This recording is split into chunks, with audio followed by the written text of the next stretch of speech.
Le centre-ville de Conakry paraît d'une multitude de fanions qui promeuvent le oui au référendum de ce dimanche. Et les visages des figures du pouvoir, le président de la transition en tête, qui enjoignent la population à voter dans le même sens. Alors que les partisans du non n'ont pas fait campagne, le pays est prêt pour le scrutin.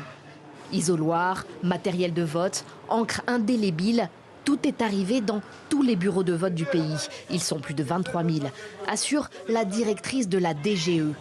Ce nouvel organe, créé en juin, chargé d'organiser des élections et qui dépend directement du gouvernement. Le matériel dit sensible est également arrivé à destination. Les procès-verbaux des bureaux de vote, les enveloppes sécurisées, les fiches de résultats sécurisées également ont été reçues.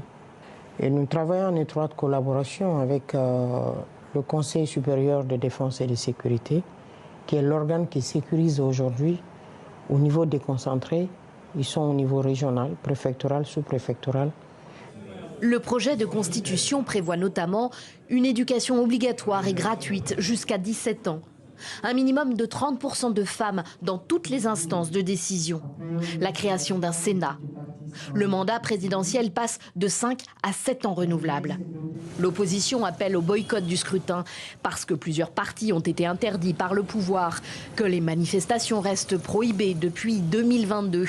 Mais elle juge surtout que cette nouvelle loi fondamentale laisse la voie libre à Mamadi Doumbouya pour se présenter à la future présidentielle.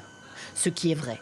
C'est un réseau qui est beaucoup plus politique que juridique. La classe politique s'inquiète pour cela, mais d'un point de vue juridique, ça reste quand même tout à fait normal qu'on ne cible pas forcément dans une constitution qui a vocation à durer les acteurs antérieurs à son adoption.